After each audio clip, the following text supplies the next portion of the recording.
skip, tapi tidak apa-apa.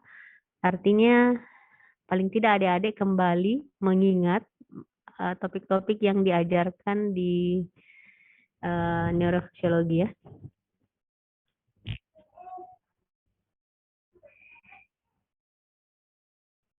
Jadi yang pertama itu tentang organisasi susunan saraf, kemudian dasar-dasar biolistrik, sistem saraf sensorik, sistem saraf somestetik, sistem saraf motorik, serta fungsi intelektual daripada otak. Yang pertama itu susunan atau organisasi susunan saraf. Topik ini mungkin akan dijelaskan kembali oleh histologi ya dan anatomi. Jadi kalau adik-adik lihat gambar di atas bahwa sistem saraf itu ada yang disebut sebagai sistem saraf pusat, ya pusat, sama sistem saraf perifer atau yang tepi. Saya biasa sering istilahkan sistem saraf pusat itu seperti kantor PLN pusat ya yang ada di pusat, misalnya di Jakarta atau di kota besar ya. Kemudian sistem saraf perifer ini adalah cabang-cabangnya, sistem saraf yang kalau istilahnya PLN cabang ya, yang nanti akan mengeluarkan kabel-kabel ke rumah-rumah ya, ke rumah-rumah. Jadi keluarlah saraf spinal sama saraf kranial ya. Jadi ini adik-adik kayaknya harus baca lagi atlas anatominya ya tentang sistem saraf pusat, sistem saraf perifer. Kemudian kalau kita ambil satu jaringan saraf baru kita lihat di bawah mikroskop, maka ada yang disebut sebagai sel saraf ya atau neuron ya. Neuron itu banyak sekali jumlahnya kalau di tubuh manusia ya, hampir 1 triliun ya. Jadi inilah sel yang fungsinya sangat krusial karena sel inilah nanti ya akan menjadi kabel-kabel penyambung saraf di seluruh tubuh kita ya, mulai dari otak sampai ke bagian sampai ke ujung-ujung jari ya. Jadi sampai sebegitunya panjangnya ini neuron. Ya. Nah, kalau kita lihat neuron itu, kalau kita lihat di bawah mikroskop nanti histologi jelaskan lebih jelas, lebih detail gambarnya. Bahwa neuron itu ada badannya, disebut sebagai badan sel, dan ada kabelnya. Kabelnya ini ada yang kabel akson, ada yang kabel dendrit. Ingat ada 2 kabelnya ya. Ada kabel akson, ada kabel dendrit. Terus tujuan apa sih fungsinya ini sel neuron ini sebenarnya? Nah itu tadi dia adalah kabel. Berarti dia akan menghantarkan sinyal atau impuls listrik dari suatu sel ke sel lain. Ya,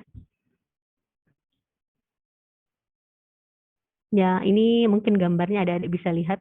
Ini slide sudah ada di e-learning, silakan dibaca, di-download. Jadi secara struktur ada bisa lihat seperti ini ada gambar akson, ini yang kuning, ini dendritnya ya. Nah, apa itu akson, apa itu dendrit ya? Jadi dendrit itu adalah bagian yang keluar dari badan sel saraf yang berfungsi menghantarkan impuls ke badan sel lain. Sementara akson itu bagian yang keluar dari badan sel melalui akson Hillock dan dia ada bagiannya juga ya. Jadi dia akson dengan satu dan akson lainnya itu berhubungan yang dimana hubungannya itu ada celah yang berisi neurotransmitter. Ya. Nah ini mungkin yang adik-adik harus lihat. Jadi ada badan sel ya. Kemudian ada akson, ada akson dan ada dendrit. Dendrit ini yang cabang-cabang tonjolan dari badan sel. Sementara akson ini yang panjang ya. Kemudian di akson itu ada selabut apa namanya yang di rumah? Yang di rumah siapa lagi namanya yang ada di rumah ini? Faiz Aslam. Apa selubung yang ada? Selubung apa? Mielin dong. Mielin, betul. Selubung mielin ya. Selubung mielin ini ada di sepanjang akson. Nanti kalian lihat sebentar di slide berikutnya untuk apa itu ada mielin dan ada yang tidak bermielin ya. Jadi ada yang ini yang kalau dia yang orange ini dia bermielin, yang celah-celahnya ini dia tidak bermielin. Dan ada struktur namanya nodus Ranvier ya. Nah ini oke, ini badan sel, ini dendrit, cabang-cabang, ini akson, kemudian bercabang dan berhubungan lagi dengan sel lain. Ya. Oke, jadi ada yang disebut sebagai sinap. Sinap ya. Sinap itu adalah hubungan antar dua sel saraf ya. Ada presinap dan ada postsinap. Tunggu back. Ya, jadi ini struktur kalian lihat di bawah ini, yang di bawah ini sinap. Jadi ini struktur presinap, ini postsinap. Sinapnya ini ketemunya di sini. Jadi sinap itu tempat bertemu ya antar dua sel saraf ya. Jadi kalau kita bilang presinaptik ya yang di atasnya, jadi postsinaptik neuron yang ada di bawah sinap setelah sinap. Ya. Jadi sinyal atau impuls itu mengalir dari satu kabel ke kabel lain, pindah lagi ke kabel neuron lain, pindah-pindah terus ya. Jadi kalau ada satu kabel yang rusak, bisa dibayangkan bagaimana impuls itu akan terhenti. Hah? Bisa? Jadi kalau ada yang rusak di sini sel saraf di postsinap, tidak sampai mini sinyalnya dari atas ke bawah, ya. Atau sebaliknya. Oleh karena itu sistem saraf ini memang satu organ atau sistem yang memang sangat krusial fungsinya dalam menggerakkan atau menghidupkan seseorang ya. Karena ini seperti energi listrik yang menggerakkan seluruh struktur tubuh. Jadi kalau kabelnya rusak, mau itu PLN pusat di otak atau PLN cabang-cabang di epidermis spinalis atau saraf kranial atau cabang-cabang tepi PLN kecil-kecil di perifer, nah semua itu akan mengganggu organ-organ yang dia persarafi. Ya, kemudian ada tadi yang saya singgung di slide sebelumnya adalah nodus Ranvier. Jadi nodus Ranvier ini adalah satu struktur yang ada di sel saraf yang sebenarnya berfungsi untuk mempercepat penghantaran impuls. Ya. Jadi kenapa harus ada proses itu? Karena dengan begitu dia bisa ada proses loncatan yang disebut sebagai saltatory conduction ya. Jadi impuls saraf itu dia akan meloncat dari suatu dia akan meloncat atau mengalami saltatory conduction ya. Jadi seperti ini. Jadi penghantaran yang terjadi pada akson bermielin itu disebut sebagai saltatory conduction. Jadi dia melompat. Dia akan melompat dari satu nodus Ranvier ke nodus Ranvier berikutnya. Sehingga impuls itu akan berjalan lebih cepat dibandingkan dengan sel saraf yang tidak bermielin. Nanti ada satu penyakit kalian dibahas di neurologi, penyakit yang menyerang serabut mielin ya. Ya, itu juga nanti kalian akan pelajari. Jadi orang-orang yang mengalami gangguan di serabut mielinnya pasti akan mengalami gangguan konduksi sehingga bisa menyebabkan kelumpuhan. Nanti kalian cari, nanti akan dibahas di blog ini. Nah, kemudian bentuk-bentuk neuron. Ini sudah ada juga kemarin di slide di biomedik histo ya. Jadi di histologi barangkali ini akan diulang. Jadi neuron itu ada banyak jenisnya. Ada yang bipolar, ada yang pseudonepolar, ada yang multipolar. Tergantung bentuk dan strukturnya ya. Dan posisinya juga di mana banyak ditemukan. Jadi yang paling banyak adalah neuron multipolar. Ya, yang paling banyak itu neuron multipolar. Ya, ini gambarnya ya. Nanti ini Dr. Yusuf yang histo akan lebih detail menjelaskan ya apa itu neuron multipolar, bipolar. Kalau secara bentuk kalian bisa lihat di atas. Jadi yang paling banyak itu yang multipolar.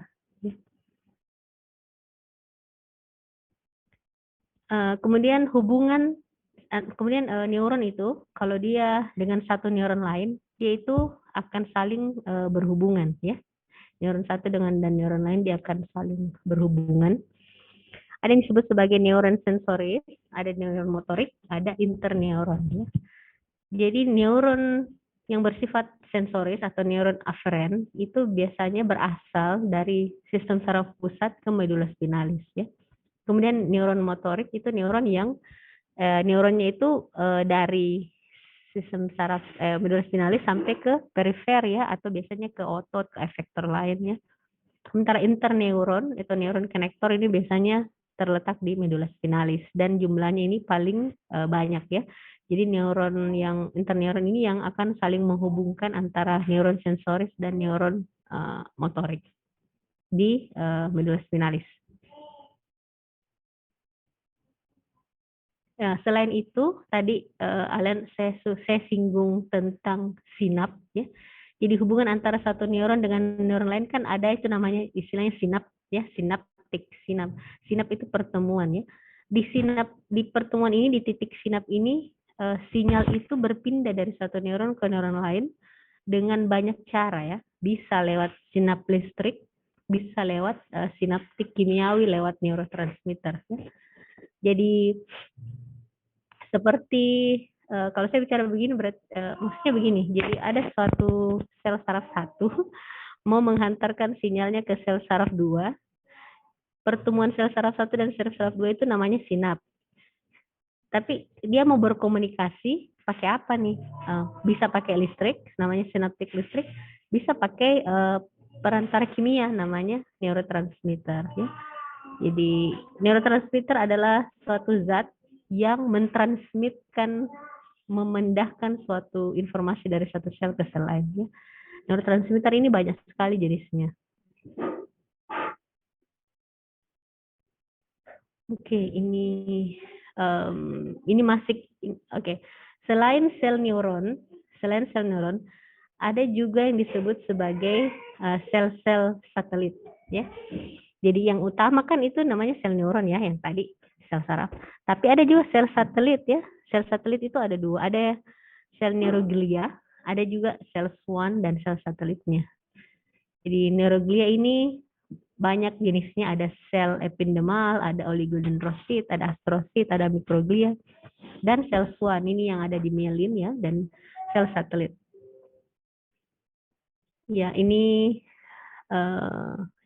pembagiannya ya. Jadi kalau Adik bisa lihat di atas, neuroglia itu ada yang di sistem saraf pusat, ada yang di sistem saraf perifer ya. Kalau di sistem saraf perifer itu dia sel-sel satelit dan sel Schwann. Kalau di sistem saraf pusat dia bisa oligodendrosit, astrosit, mikroglia, atau epidermal cell.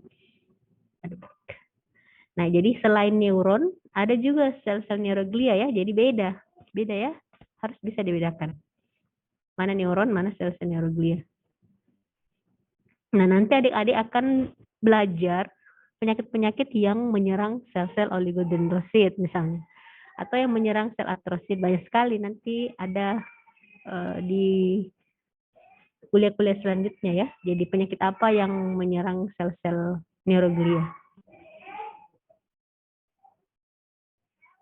Nah, ini fungsinya. Adik-adik bisa baca lagi kembali fungsi masing-masing sel neuroglia tersebut ya. Oke, next. Ya, ini tadi kayaknya sudah deh. Nah, ini serabut saraf. Nah, ini juga penting. Slide ini penting karena ini nanti kalian akan bahas kalau kalian mau menjelaskan tentang transmisi nyeri atau transmisi dingin atau rasa ya. Jadi serabut saraf itu ada berbagai jenis tipe. Ada yang alfa, ada yang beta, dan ada yang serabut saraf C. Dia memiliki fungsi, diameter, dan kecepatan yang beda-beda. Jadi yang mungkin kalian akan bahas nanti kalau di blog ini ada yang disebut sebagai serabut saraf C yang akan menghantarkan atau mengganggu nyeri. Ya. Oke, kalian baca-baca nih ya, karena ini biasanya akan sangat terkait dengan pembahasan modul.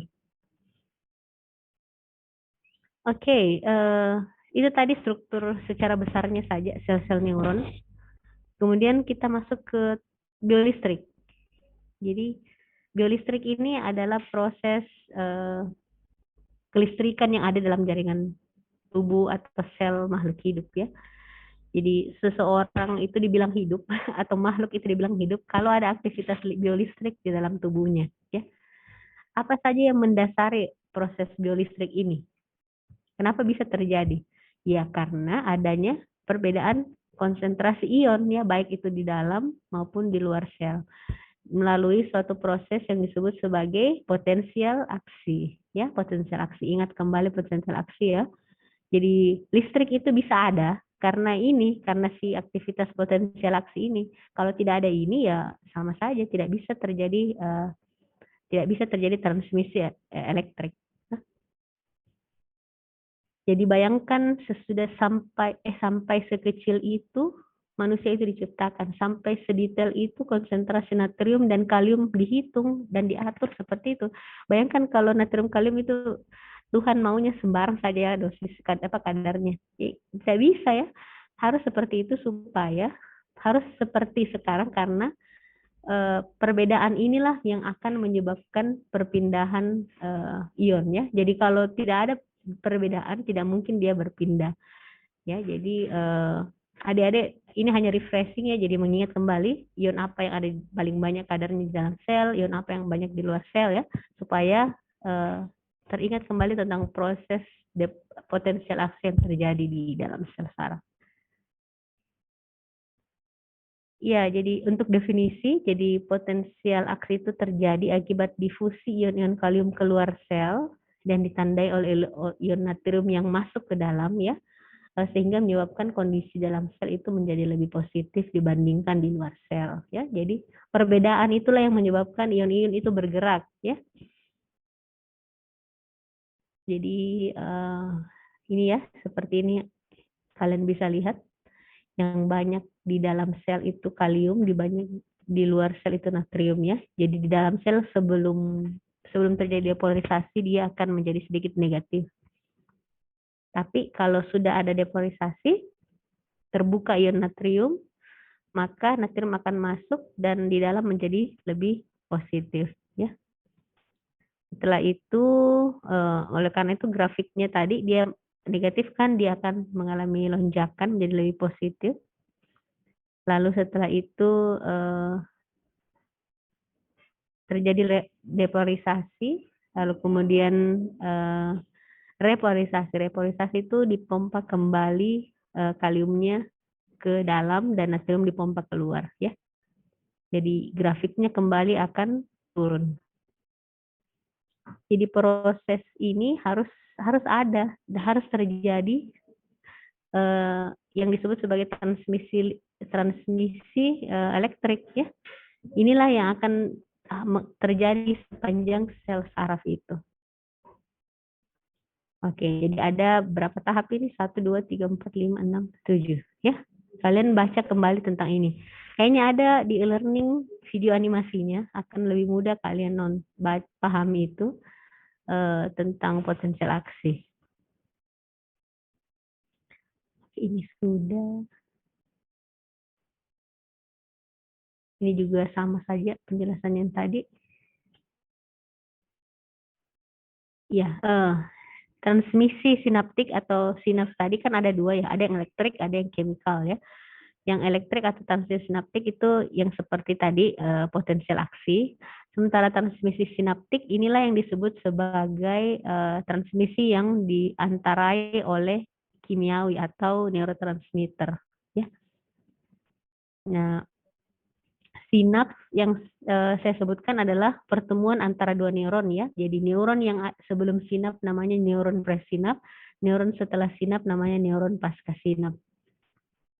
Jadi kalau ada ini neuron biru sama neuron yang ungu ya. Jadi sinapnya itu di sini dia di pertemuannya ya. Pertemuan ini yang diperbesar menjadi gambar yang ini.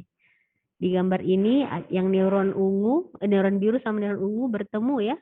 Di sini bisa terjadi perpindahan informasi, bisa lewat elektrik, bisa lewat neurotransmitter ya. Ini yang bintik-bintik ini merah ini neurotransmitter ya. Jadi mediator-mediator yang dikeluarkan di celah sinap untuk memindahkan informasi dari satu neuron ke neuron lain.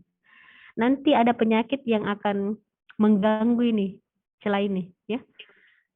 Baik itu dia menyerang neurotransmitter atau ada antibodi yang menyerang di sini sehingga transmisinya terganggu ya.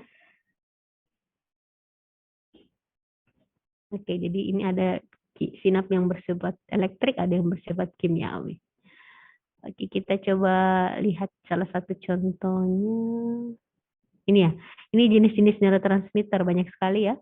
Ini kalian akan singgung di biokimia. Ya, setiap neurotransmitter ini memiliki fungsi beda-beda ya. Jadi tergantung sifat masing-masing. Mungkin yang kalau kalian bisa ingat ini ada namanya asetilkolin. Kalau kalian ingat blok muskuloskeletal, ya, masih ingat blok muskuloskeletal? Nah, yang online nih. Iin Wahyu atau Wahyu Fadila? Wahyu Fadila? Tadi dok. Ya, asetilkolin itu neurotransmitter untuk apa?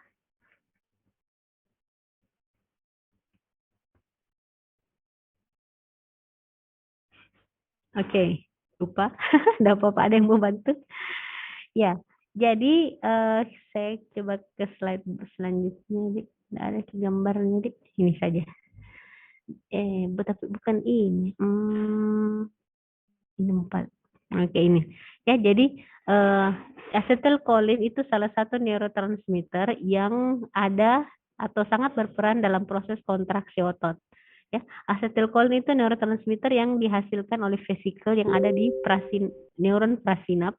Lalu dia akan dikeluar di sini toh, dia keluar ke sini baru berhubungan dengan sel otot di bawahnya ya. Kalian ingat, jadi nanti asetilkolin dihasilkan, terus nanti asetilkolin keluar akan berikatan dengan natrium gate di sini ya. Bukan natrium, iya natrium. Terus dia akan membuka membran pintu natrium sehingga depolarisasi dari sel saraf akan sampai ke sel otot. Jadi otot bisa berkontraksi. Jadi salah satu contohnya itu si asetilkolin itu. Dia adalah neurotransmitter. Terus ada penyakit yang kalian akan mengganggu si asetilkolin ini ya. Nanti di blok bukan di blok ini. Di blok muskuloskeletal ya. Tentang penyakit miastenia gravis. Jadi dia menyerang si asetilkolin sehingga transmisi saraf dari saraf ke otot tidak ada ya. Jadi otot-ototnya bisa lumpuh. Ya, ini masing-masing lain-lain lagi sifatnya ya. Nanti mungkin biokimia akan menjelaskan lebih lanjut. Oh ya, ini gambarnya lebih bagus. Oke, ini gambarnya lebih bagus sekali ya. Jadi hubungan atau sinap itu adalah seperti ini ya. Jadi inilah sebenarnya celahnya ya, synaptic cleft, sinapnya. Ini neuron presinap, ini yang di bawah adalah neuron postsinap. Kalau asetilkolin tadi di atasnya ini saraf, di bawahnya ini otot ya. Jadi hubungan antara saraf dan otot karena dia ada di neuromuscular junction. Jadi si neurotransmitter ini seperti kayak mediator ya, jadi kayak pembawa informasi dari satu sel saraf ke sel saraf lain. Jadi kalau ada yang mengganggu produksinya si neurotransmitter, berarti impuls dari satu sel saraf tidak akan sampai ke sel saraf yang lain. Orang bisa mengalami gangguan. Ya. Jadi begitu. Nah, oh yes, ini berarti slide. Oke, ini ya tadi salah satu contohnya mungkin yang mau saya jelaskan tadi ya, si asetilkolin pada neuromuscular junction. Jadi neuromuscular junction itu sebenarnya sinap juga, salah satu jenis sinap, tapi antara saraf dan otot. Oke, ini tadi sudah. Oke, sekarang ke sistem saraf sensoris. Jadi kalau kita bicara sensoris, berarti kita bicara tentang sensasi ya. Jadi serabut saraf yang akan menghantarkan rangsangan dari reseptor ke pusat atau ke modulus spinalis, tergantung sensasi apa yang dia rasa. Bayangkan kalau kita tidak memiliki sel saraf yang bisa membaca sensasi begini ya, aduh kita akan mati rasa. Luar biasanya Allah menciptakan. Jadi reseptor sensoris itu hampir ada di seluruh tubuh ya, hampir ada di seluruh tubuh. Dia bisa dibagi berdasarkan jenis reseptornya, sama lokasinya di mana, sama jenis stimulus apa yang dihantarkan ya oleh saraf sensoris ini. Nah ini serabut-serabut saraf sensoris berdasarkan reseptor yang dia baca ya. Jadi ada yang disebut sebagai serabut. Ini lain lagi pembagian. Jadi Tapi sama aja yang kayak yang tadi ada alfa, beta dengan C.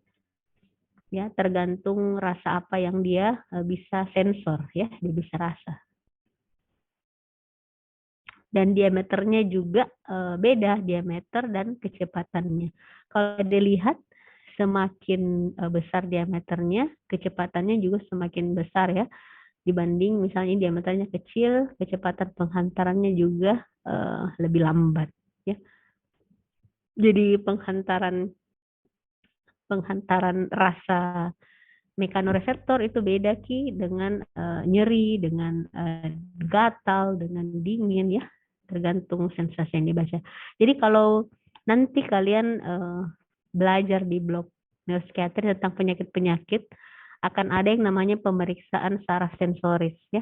Nanti pemeriksaan saraf sensoris itu mungkin Dokter Susi akan masuk menjelaskan kalau kita periksa pasien untuk pemeriksaan sensoris itu kadang ditusuk-tusuk jarinya atau dipakai kapas. Sebenarnya itu untuk meriksa apakah fungsi sensorisnya itu masih ada atau tidak pada pasien. Kemudian jenis-jenis reseptor berdasarkan lokasi, banyak ada eksteroreseptor, ada reseptor interoreseptor, kemudian ada yang proprioreseptor. Nah, ini adalah reseptor yang ada hampir di seluruh tubuh ya. Jadi mulai ada yang ekstrareseptor, ada yang visceral. Ini interoreseptor ini ada di dalam tubuh Ki. Saluran cerna, saluran nafas ya, saluran kemih. Sementara proprioceptor ini yang tadi yang ada di sendi seperti muscle spindle ya. Jadi untuk memberikan rangsangan tentang posisi tubuh dan ada juga di vestibularis ya untuk tahu keseimbangan dan posisi tubuh.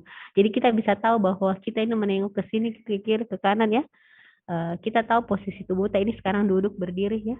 Jadi nanti ada juga pemeriksaannya ini kalau kalian belajar nanti di blok neurologi. Berdasarkan jenis stimulusnya juga reseptor ada banyak, ada apa nih? Ada yang mekanik ya, jadi saya kayak rasa tekanan ya. Kemudian termo itu rasa panas, atau nociceptor ini bukan suara ya, ini nyeri ya, stimulus nyeri. Kemudian elektromagnetik, kemudian ada kemoreseptor. Kemoreseptor ini paling banyak di dalam tubuh. Jadi yang bisa membaca perubahan pH, membaca perubahan kadar CO2, membaca perubahan kadar-kadar kimiawi tubuh itu ada di dalam tubuh kita. Sehingga tubuh bisa berespon terhadap perubahan tersebut ya. Oke. Jadi tadi itu reseptor saraf sensoris ya. Kemudian sensasi somestetik. Jadi sensasi somestetik ini secara definisi adalah kesadaran akan rasa sensasi baik itu raba, nyeri, temperatur, tekanan maupun vibrasi. Dia akan dihantarkan dimulai dari reseptor tadi sensoris lalu mencapai korteks lalu akan mengalami impuls sampai ke talamus. Jadi ini sebenarnya kayak rasanya ya, bagaimana kita mensensasikan itu ada sama di lanjutan dari sensoris ya. Oke. Ini mungkin akan dijelaskan juga oleh biokimia ya. Kemudian sensasi kinestetik itu mengenai tentang posisi atau bagian tubuh ya. Ini biasanya ada di reseptornya itu ada di muscle spindle atau di sendi ya. Kemudian kalau nyeri, sensasi ini akan kalian bahas banyak nanti di modul nyeri kepala. Kalian akan bahas tentang nyeri, jadi kalian akan membahas tentang bagaimana itu rasa nyeri bisa terjadi ya. Jadi nyeri itu adalah suatu perasaan yang tidak menyenangkan yang timbul akibat stimulus, baik itu stimulusnya mekanik, kimia, elektrik pada ujung-ujung saraf ya. Ya, ini adalah proses nyeri. Kenapa bisa terjadi nyeri? Karena ada stimulus yang merusak ya. Jadi ada stimulus. Stimulusnya ini banyak, bisa tekanan, bisa mekanik, bisa listrik, yang semua akan menimbulkan kerusakan jaringan. Kemudian sensasi suhu, tadi sudah ada juga reseptornya ya. Tubuh akan membaca dingin, panas, maupun nyeri. Oke. Nah, itu tadi sensasi. Kemudian kita ke motorik. Kalau kita bicara motorik berarti kita bicara tentang gerak ya, gerak. Gambar di atas adalah pembagian sistem saraf ya, ada yang sensoris, ada yang motorik. Motorik ini ada yang somatik motorik yang melibatkan otot-otot rangka, ada visceral motorik ya. Visceral motorik itu menggerakkan apa yang ada dalam tubuh kita ya, kayak otot-otot polos, otot jantung, kelenjar ya, saluran kemih ya, yang nanti akan sangat berpengaruh juga dengan sistem saraf otonom, simpatis dan parasimpatis ya. Jadi ingat motorik itu ada yang dua ya, ada yang somatik, ada yang dia mempersarafi si otot rangka, ada yang mempersarafi otot-otot polos yang ada dalam tubuh seperti otot pencernaan tadi, lain-lain, kelenjar maupun jantung dan sebagainya. Kita akan bahas tentang somatik ya, yang otot rangka. Sistem saraf motorik, kalau kalian nanti topik ini akan dibahas lebih lanjut kalau kalian membahas modul lemah separuh badan ya. Di modul hemiparesa atau lemah separuh badan, kalian harus bisa menjelaskan bagaimana itu tubuh itu bisa bergerak ya. Jadi pergerakan tubuh itu sebenarnya melalui dua traktus utama ya, traktus kortikospinal dan traktus kortikobulbaris ya, nanti dijelaskan ini di anatomi ya. Kemudian kedua traktus ini akan diperhalus atau dikoordinasi oleh sistem ekstrapiramidal yaitu cerebellum dan ganglia basalis ya. Oleh karena itu kenapa kalau kita jalan, kita menulis, kita makan, kita angkat tangan, itu kita tidak seperti robot gerakannya, karena gerakan kita sudah diperhalus oleh cerebellum dan ganglia basalis ya. Orang yang mengalami gangguan di ganglia basalis, nanti kalian belajar tentang Parkinson, sudah pernah lihat orang Parkinson? Pernah lihat orang Parkinson? Nah, pernah? Siapa yang sudah? Back. Nah, orang Parkinson itu mengalami gangguan di ganglia basalisnya ya. Jadi gerakannya itu tidak halus. Dia seperti robot. Tahu tapi itu yang ini Wahyu, satu Wahyu. Yang kena Parkinson itu petinju. Aduh, siapa ya? Dok, Muhammad Ali tuh. Ya, Muhammad Ali. Muhammad Ali itu dia Parkinson ya. Dia mengalami gangguan di ganglia basalis. Jadi kalau dia bergerak itu dia kayak robot ya, kaku badannya, kemudian spastik ya. Karena dia bisa bergerak tapi ekstrapiramidalnya terganggu ya. Jadi gerakannya kaku ya, angkat tangan langsung buk. Tapi kalau kita bisa kita atur, kita mau pelan, kita mau cepat, kita mau ke kiri ke kanan dengan seperti menari begitu diperhalus bisa. Oke, nanti kalian bahas lebih lanjut di penyakitnya masing-masing. Tapi yang utama sih dua ini ya, traktus kortikospinal dan kortikobulbaris. Nah, ini adalah gambar tadi yang saya sebut traktusnya ya. Jadi sistem saraf pusat dan sistem saraf tepi ya. Sistem saraf pusat ada sistem piramidal dan ekstrapiramidal, dan sistem saraf pusat ada nukleus, ada radix-radixnya, plexus, dan saraf perifer. Ya. Oke. Jadi semua kabel baik ada di pusat maupun di perifer itu semuanya bisa saja memilih potensi terganggu ya. Jadi kalau yang terganggu di pusat, bagaimana gejala klinisnya? Dan terganggu di perifer, bagaimana gejala klinisnya? Itu berbeda-beda. Jadi itulah nanti sebenarnya yang kalian akan bahas di setiap penyakit yang ada. Jadi kalau yang terganggu traktus piramidalis, bagaimana orangnya? Apakah dia bisa bergerak, dia bisa mengangkat tangan dan sebagainya. Ya, kalau yang terganggu tadi ganglia basalis, bagaimana? Ya, oke. Itu tadi kabelnya ya, kabelnya. Sekarang ke otaknya. Di otak ini kalau harus anatomi sudah masuk sebelumnya, tapi tidak apa-apa kita ulang sedikit. Di otak ini ada beberapa girus ya. Ada girus daerah motorik, ada yang sensorik dan sebagainya. Namun yang saya highlight di atas ini adalah gyrus motorik karena kita masuk di bagian sistem motorik. Gyrus motorik disebut juga sebagai gyrus presentralis. Kalau diperbesar ini daerahnya ini, dia akan modelnya seperti ini ya, yang di bawah. Ini namanya homunculus ya, homunculus. Jadi jadi gambar ini mulai bisa, ini ada kayak badan, ada kaki ya, tangan, wajah ya, lidah dan faring. Ini sebenarnya membantu kita untuk bisa mengidentifikasi kalau misalnya kerusakannya di daerah atas sini.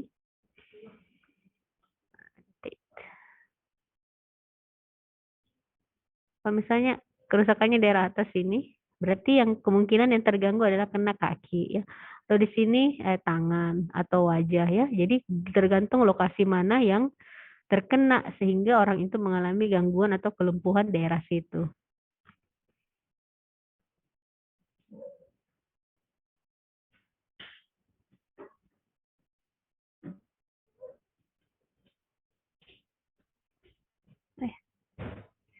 Nah, ada juga yang disebut sebagai area Brodmann. Nah, ini biasanya, ini sebenarnya pengelompokannya orang klinis ya. Jadi, area Brodmann, ada area Brodmann tergantung ya, ada 4, 6, 8, kalian baca saja. Dan biasanya kalau dapat buku-buku neurologi terus bilang area Brodmann, berarti samanya dengan area apa ya.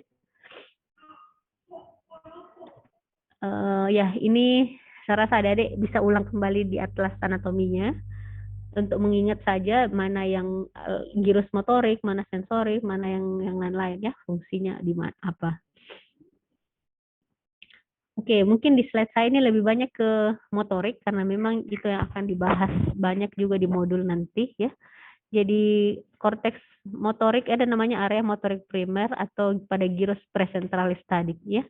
Jadi kalau kalian lihat di sini, jadi dia itu di daerah depan sini ya yang merah.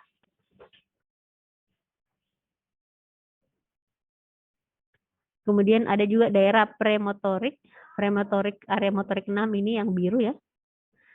Ini juga termasuk daerah motorik ya. Jadi dia berada di anterior cortex motorik primer, yang ini yang primer ini yang merah yang ada homunculus ya. Kemudian yang biru ini yang premotorik yang akan nanti berfungsi untuk tadi posisi tubuh, merencanakan suatu gerakan atau membuat seorang siap untuk gerakan. Nah, ada juga yang suplementer, jadi SMA ini yang di depannya lagi. Dia ini untuk gerakan-gerakan yang kompleks, ya. Jadi rotasi, berputar, pergerakan mata, dan lain-lain. Ya. Artinya semua daerah yang merah dan biru ini semuanya untuk gerak, ya. Nah, ini tadi gambarannya saja, ini sebenarnya sama saja dengan homunculus, cuman dia tulis ya. Jadi laring, faring tadi sudah ya, sampai di sini kan kaki, tungkai. Ini sama dengan yang gambar di awal. Oke, traktus piramidales. Ini adalah traktus yang utama yang menghantarkan impuls motorik dari cerebres, dari otak ke saraf, ke otot ya. Jadi mulai dari korteks, kemudian turun ke subkorteks, kemudian ke otak bagian tengah, medulla spinalis dan LMN. Yang paling penting ditandai bahwa ada yang disebut sebagai dissociatio. Dissociatio apa? Dissociatio piramidalis. Ya, untuk apa ini?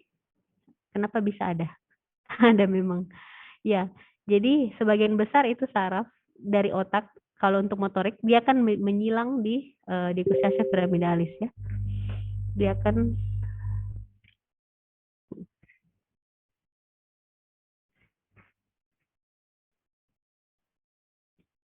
menghilang.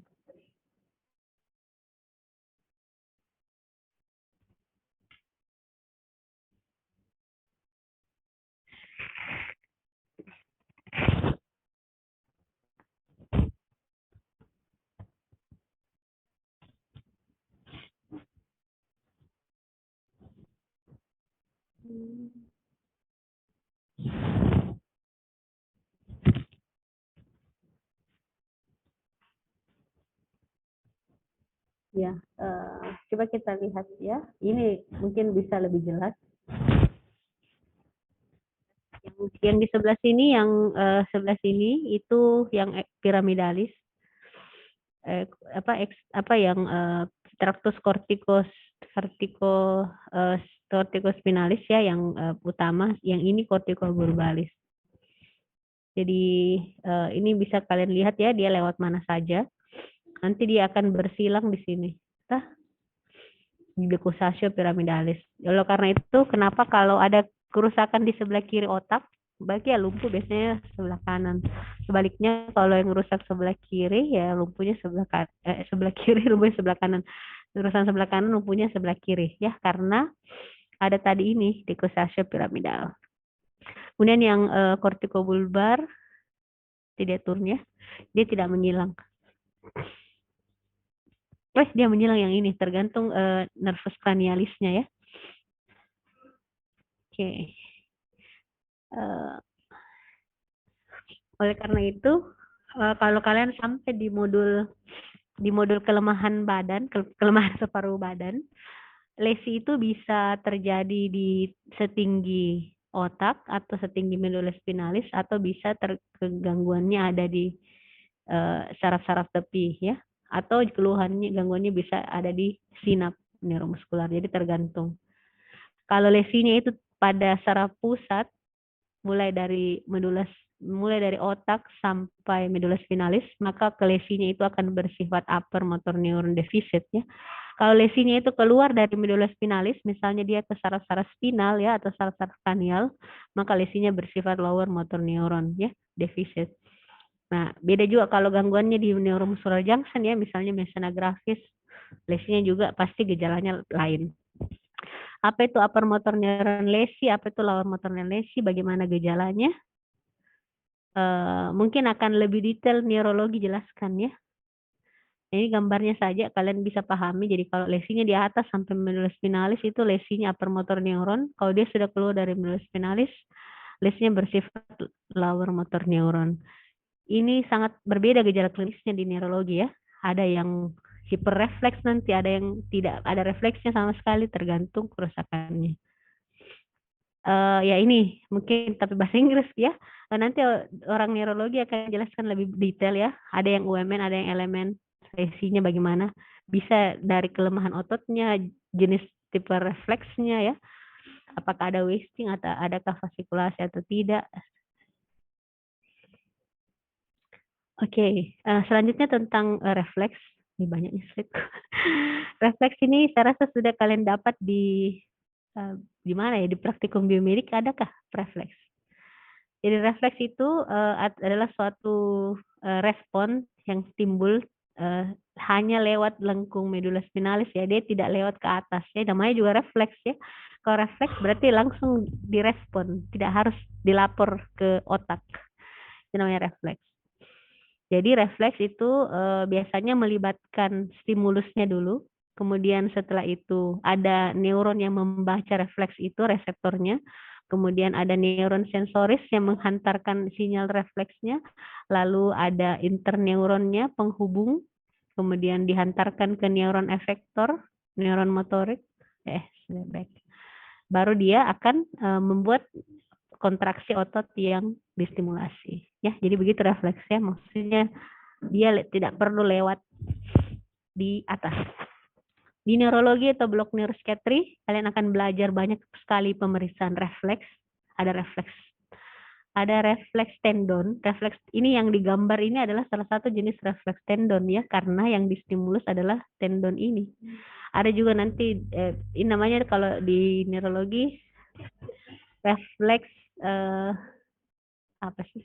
Knipil refleks atau tendon Achilles ya. Bukan tendon sorry.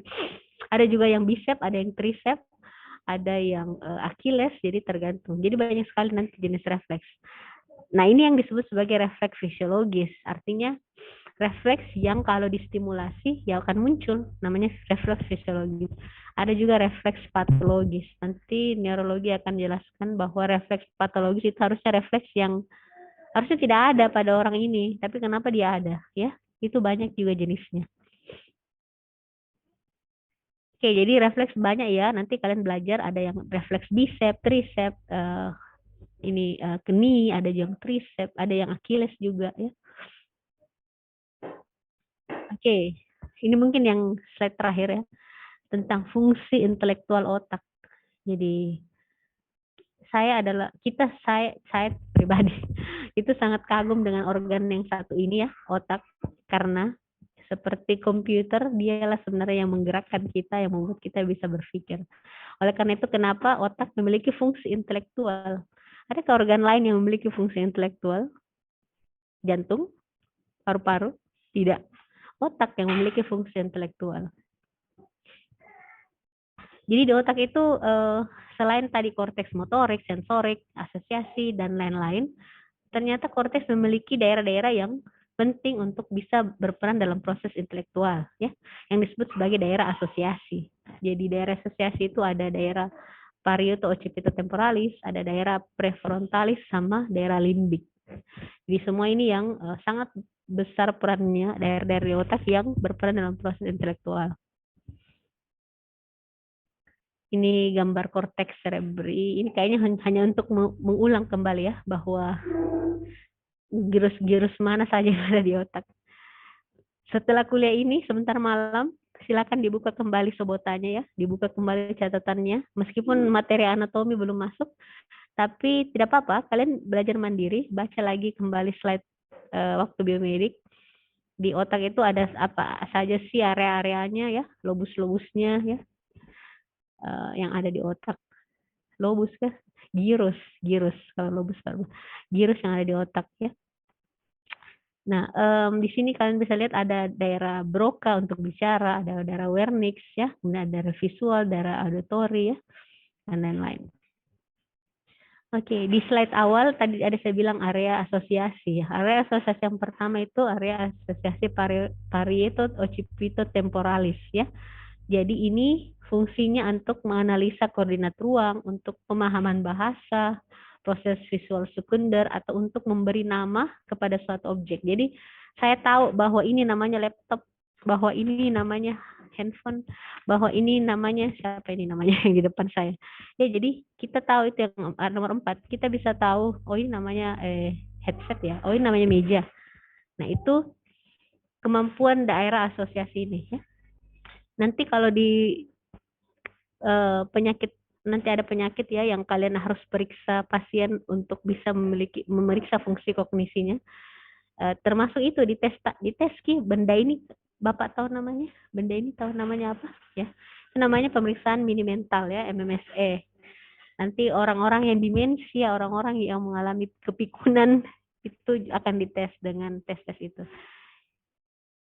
Oke, kemudian ada yang disebut sebagai area Wernicke. Jadi area Wernicke ini area di korteks cerebri yang disebut juga sebagai area intelijensi atau area pengetahuan, ya. Jadi semua pemikiran dan informasi dari daerah sensorik yang berbeda-beda dihubungkan dan dipertimbangkan dalam area Wernicke. Ya. Kemudian selain itu ada juga disebut sebagai area Broca, ya. Area Broca ini daerah di mana rencana dan ekspresi motorik setiap kata itu dilakukan dan sangat berhubungan erat dengan area Wernicke. Jadi Wernicke dan Broca ini dia saling berasosiasi, ya. Jadi kayak begini ya.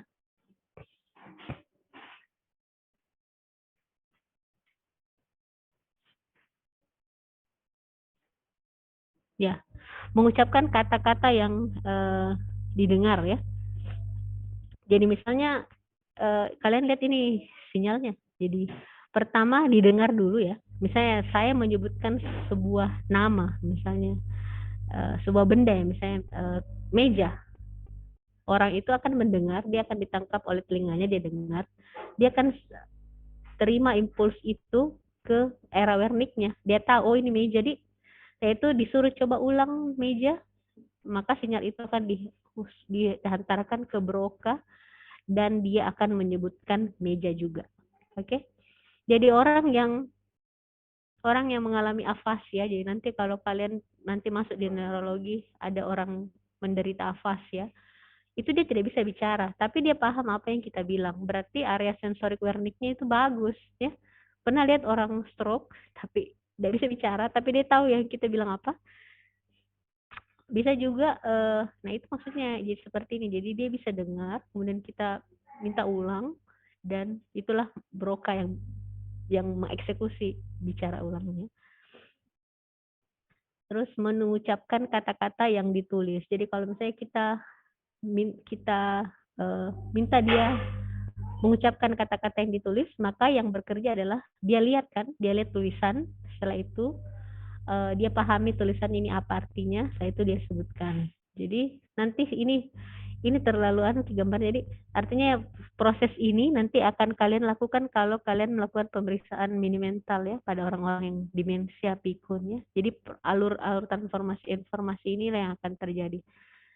Jadi kalian bisa paham. Jadi kalau orang itu tidak bisa berbicara, tapi dia sebenarnya tahu apa yang dibilang, oh berarti area Brocanya bagus, tapi wernicnya iya, ya apa? Brocanya wernicnya bagus, tapi Brocanya tidak bisa, jadi tidak bisa bicara, tapi dia paham, kayak begitu. Kemudian ada juga area asosiasi limbik. Jadi area limbik ini area yang sangat berperan dalam mengatur emosi, tingkah laku, dan motivasi ya. Oke, ini yang slide terakhir ya tentang memori. Kalau mau ditanya berapa kemampuan memorinya otak, mungkin bisa bertriliun-triliun terabyte dibandingkan harddisknya kita ya, saking luar biasanya. Jadi memori itu kemampuan untuk mengingat pengalaman yang lalu, baik sadar maupun tidak sadar ya. Jadi otak itu ternyata bisa menyimpan memori ya, bisa menyimpan memori. Di memori ini akan disimpan dalam bentuk memory trace atau jejak-jejak ingatan ya. Nah, untuk bisa mengingat kembali, jadi kalau ada satu kejadian terus untuk bisa memudahkan mengingat kembali, ada dua proses yang dapat dilakukan. Yang pertama adalah habituasi, jadi habit, jadi merupakan proses sederhana dari belajar yang akan dilakukan secara berulang-ulang ya. Dan kemudian sensitasi, jadi kebalikan dari proses habituasi. Bila suatu informasi diulang terus-menerus akan memberikan respon yang semakin besar. Jadi sama prosesnya dengan kita belajar sekarang sebagai mahasiswa ya. Semakin sering kita melakukan pengulangan, semakin gampang jejak memori itu dipanggil lagi ya. Dipanggil lagi. Jadi kalau kalau kita jarang mengulang atau jarang melakukan habituasi atau berulang-ulang, maka jejak memorinya itu akan semakin hilang. Jadi susah lagi kalau mau diingat. Oke. Jenis-jenis memori ada yang memori jangka pendek, ada yang immediate memory, ada yang jangka panjang ya. Memori segera ini paling sering kalau kita ditanya, orang bisa dites ya. Kalau memori segera ini biasanya kalau kita ditanya nomor telepon, bisa sebut nomor teleponnya 0852566778. Bisa diulang? Nah, itu memori immediate. Bisa cepat diulang. Memori jangka pendek ini biasanya yang akan menetap beberapa hari atau minggu, tapi akan hilang kalau tidak diulang ya. Memori jangka pendek ini sama kayak kalian belajar sekarang ya. Mungkin sebentar ini kalian baca anatomi, hafal girus-girus lagi, satu pekan depan dilupa lagi karena tidak diulang. Itu memori jangka pendek. Jangka panjang biasanya memori yang disimpan dan bisa diingat kembali setelah beberapa tahun atau selama hidup ya. Ya ini nanti ada juga pokoknya ini semua adalah bagian dari tes. Kalau kalian melakukan pemeriksaan neurologi namanya mini mental test ya, dia termasuk memeriksa memori ya, kemampuan ingat seseorang. Oke. Next, proses. Bagaimana itu proses memori? Oke. Jadi yang diawali oleh sensori dulu, jadi disebut dulu. Jadi misalnya silakan bisa sebut nomor teleponnya, ini disebut ya 085 dan seterusnya dan seterusnya. Oke, itu mungkin bisa diingat sekarang, tapi akan dilupa besok ya. Untuk bisa mengingat kembali, nomor telepon itu harus selalu diulang-ulang setiap saat ya. Akan diulang-ulang, dihabituasi, direpetisi, disensitasi terus-menerus supaya dia berubah menjadi short term memory. Terus saya mau ingat terus, Kif. Maka biasanya kita akan melakukan proses ulang-ulang secara terus-menerus dan dia akan disimpan dalam memori jangka panjang ya.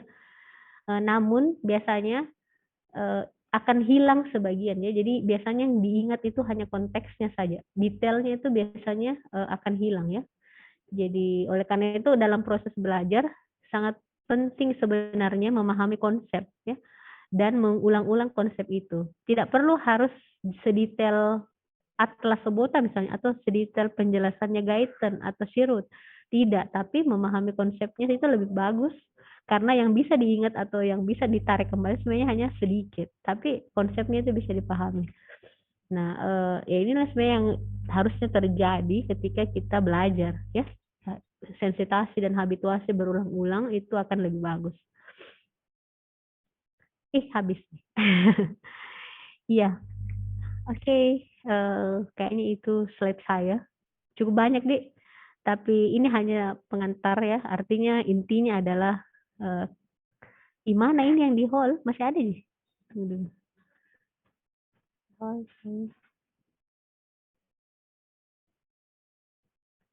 Mana adik-adik yang di hall? Mana gambarnya?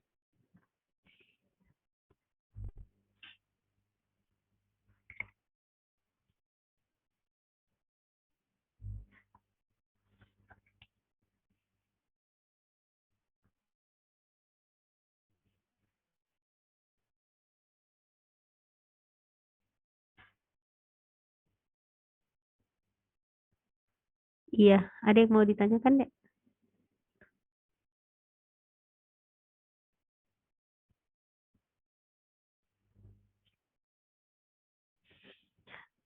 Iya, yang di hall mana? Kedengaran sih? Aduh, saya bicara sama yang di hall ini. Mohon maaf saya tidak sempat ke atas karena habis ini saya rapat lagi. Jadi saya mau masuk supaya waktunya adik-adik tidak terbuang sia-sia menunggu ya. Intinya blok neurologi itu adalah blok yang saya rasa cukup padat sekali topiknya. Hampir setiap hari kuliah sampai jam asar ya. Ada beberapa sih, artinya cukup padat, sedikit sekali jam lowongnya di jadwal. Oleh karena itu mohon dimaksimalkan dengan baik proses belajarnya ya. Di slide-nya Dr. Weri pertama sudah ada list-list penyakit SKDI itu? Sudah ada? Ada enggak? Penyakit SKDI di slide-nya Dr. Weri yang kuliah pendahuluan. Ada tuh? Ada. Oke, itu kalian tandai yang mana yang kompetensi 3, mana kompetensi 4. Itu yang kalian baca, yang kalian cari dari A sampai Z-nya. Apa gejalanya, apa tata laksananya, apa penunjangnya, apa penyebabnya, ya. Ilmu biomedik kayak anatomi, faal biokimia itu hanya sebagai pembantu atau supporting. Artinya untuk bisa memahami orang kenapa bisa lumpuh tangannya sebelah adalah dari biomedik. Tahu rusaknya di mana, tahu di traktus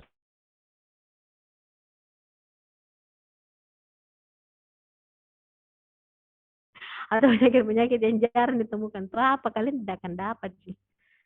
Ya, tapi kalian tahu ada namanya ini penyakit apa ya? Spina bifida, apalagi ya yang genetik. Ada, tapi ya tidak banyak. Mungkin selama dokter mungkin kalian tidak dapat. Ya, tapi stroke, nyeri kepala, migrain, epidural hematom, banyak sekali. Silakan dibaca yang detail tentang itu. Ya.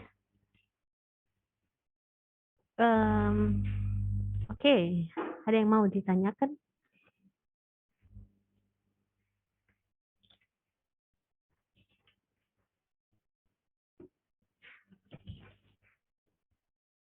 Ya.